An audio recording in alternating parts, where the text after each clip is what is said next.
This is Shakespeare's Merchant of Venice in 60 seconds or less. Okay. Antonio's a merchant. He owns a bunch of ships, so he's pretty rich. But he's unhappy with his life for some unknown reason. In comes Bassanio, Antonio's hot friend, whom he may or may not be in love with. Bassanio knows this chick, Portia, who lives in Belmont, and he wants to go there and marry her. But Bassanio needs money to make this trip, so Antonio agrees to let Bassanio borrow the money, 3,000 ducats, on Antonio's credit. So Bassanio and Antonio go to see Shylock, a moneylender and a Jew.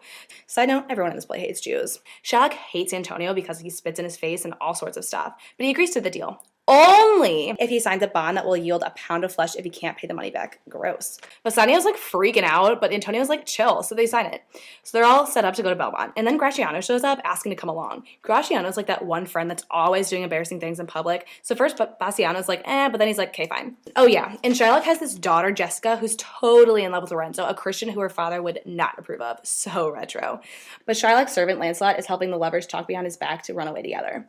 So the servant guy gets Shylock to meet his new master for dinner, and Jessica dresses up like a dude to sneak out her window with 6,000 ducats of Shylock's money. Like, seriously, this girl is nuts. All this for a guy. But anyway, on the other side of Venice, Bassanio and Pepys load up the boat and go to Belmont so Bassiano can marry Portia. But there's a catch. Portia's daddy, before he died, said that Portia can only marry whatever guy picks the right casket. The royal jerk of Morocco and weirdo from Aragon thankfully picked the wrong one.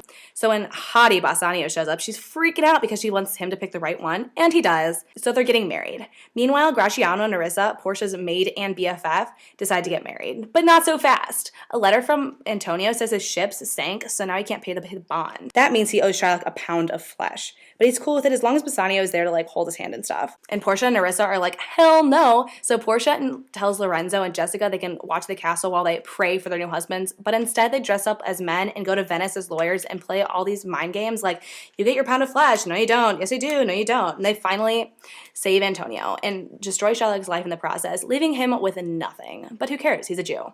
Then Portia and Nerissa convince Bassanio and Gratiano to give them their wedding rings that they swore they'd never take off. So back at the castle, Portia and Nerissa aren't cross-dressing anymore and are all, WTF, where are your rings? And they're like, we had to give them to the lawyer and his clerk, babes.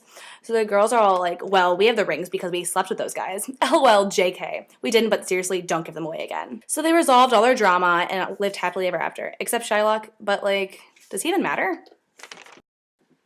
So whatever, it was a little more than a minute, but who cares? You loved it. You gonna chop up my flesh or something?